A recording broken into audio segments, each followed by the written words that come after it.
Ed here with the Digital Digest, and today I wanted to share an unboxing, and I can't say first look because it isn't, of the Sony SEL 200 to 600 G series lens. Now, I did cover this in the past. It was sent to me for review, so if you caught my review, you already know what I think of this lens, but now I have purchased it.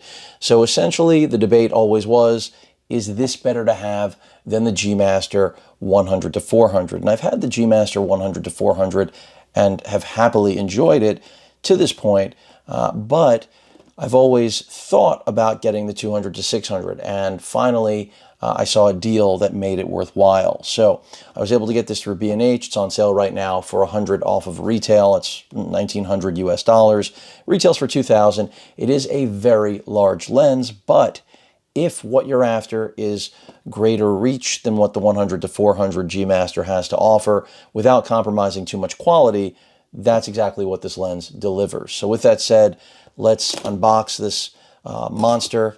And again, I'm excited because this is something that I really did want when it launched, but I couldn't justify. In fact, I found myself shooting my 100 to 400 G Master even in crop mode to really compensate for the fact that something like this existed, but obviously I didn't have access to it. I mean, I reviewed it, I enjoyed it. It was a dream to use on the A9 Mark II. You can see the first thing that we get right here is a very large travel case, or I should just say case for the lens. And that's because it is a monster.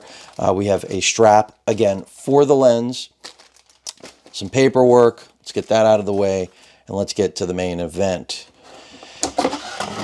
And, you know, if you did see my review of this lens, you already know that I think it's a phenomenal piece of glass for the price. And that was back when it was, you know, just $2,000. By the way, if you have, you know, the ability to use an EDU account, that's going to, as I'm trying to get this out, that's going to bring your cost down even more. So that's something to be aware of.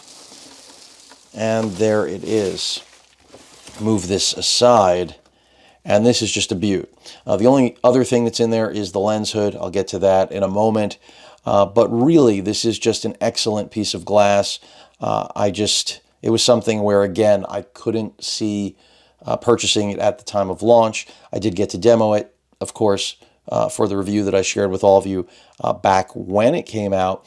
And it was just the sort of thing that, had this been available when the 100 to 400 G Master came out, I would have likely gone with this.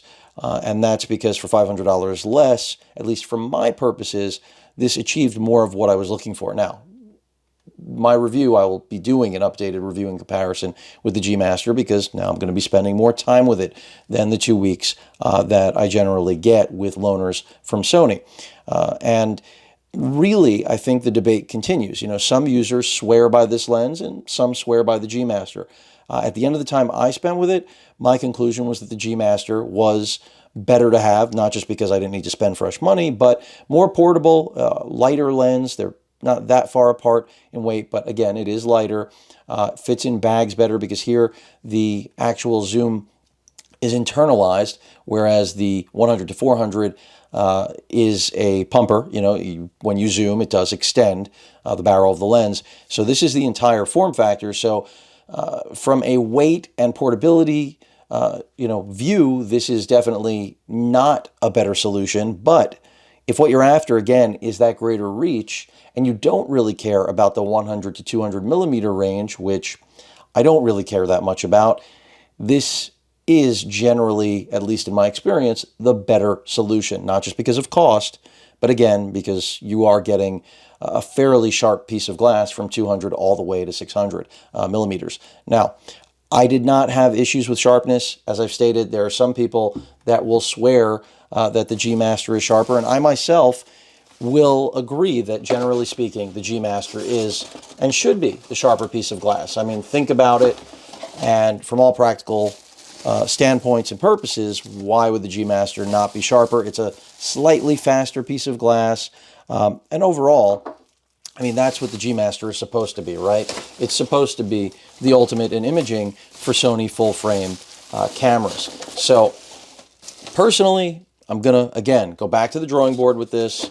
And who knows? I may come away telling all of you that I still think the G Master is better, but I don't think so, because, this is the type of lens that if you are really specifically looking to do birding, wildlife, I won't say sports photography, because if what you're after is sports photography, I'm not saying you can't shoot with this any form of sports photography, you can, but realistically speaking, you are going to want something prime, and a prime option, of course, does exist from Sony. It is expensive, but if you're shooting professionally, that's what you should be looking at. Now, for amateurs, on the other hand, and even pros who are shooting in bright conditions, this lens really was an astonishing overall performer back when I tested it, so that's why it's back again. And I wasn't able to do an unboxing because, as most of you know, with the review units that I get from Sony, well, they're not unboxable. They don't come in a retail package. So that's why I figured, hey, I'm going to share it with all of you. And it is the first time that I'm getting to literally unbox this monster. So again, the comparisons will be coming back, even though I did them in the past. I'll be able to spend more time with it. And I still do stand by my original comparison, basically stating that, you can't go wrong with this or the G Master. It really comes down to your personal preference and needs. And at that time, as I said in this video, I was able to rationalize that the G Master, since I already owned it, was better to hold on to. But with the price drop on this, and with the hope that I'm going to get back out there and do more birding, wildlife photography, hopefully with the pandemic winding down at some point, that to me meant, get this while you can. At the lower price, because it's not an old lens, and most of Sony's glass does hold its value.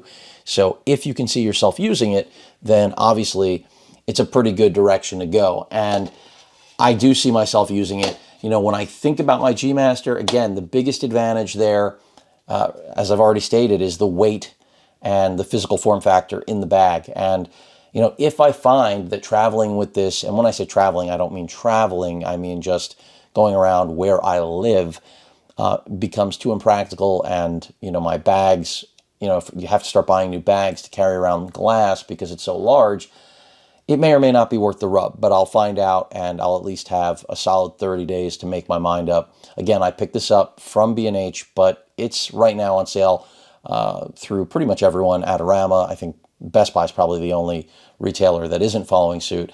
But again, Adorama, B&H, I think by Dig, they all have this on sale, all authorized retailers. And then if you are eligible for the EDU discount, then this really becomes a value. I think the EDU discount puts it at around $1,500 US before tax. That makes this thing a steal. So it's really a matter of what you're looking to do. And for me personally, I'm just excited to get out there with this again, and put it through its paces with my A7R4 as well as my A7R2, and ultimately, decide whether or not, what was, I'm not going to call this an impulse purchase because I have already shot with it and reviewed it, but I looked at it and said, I missed that extra reach, and I do think it will benefit my personal photography and the shots I'm able to get. So we'll see. Again, this versus the G Master 100 to 400 is the ultimate comparison, and I think it draws the most attention because they are close in price, $500 difference. The G Master is on sale now as well, but there you're looking at, I think, around $2,150 with the EDU discount, and I think it's only $100 off. So the gap is still there and very much real, regardless of the discount. And the question remains the same: what's more important to you, the additional reach or the extra sharpness, the slight edge that the G Master has over this, and the form factor? And that's what it really boils down to. Again, I don't think either lens is a bad option at its price point. I think they're both solid values at their full retail, believe it or not. This at $2,000 or the $2,500 for the 100 to 400 G Master.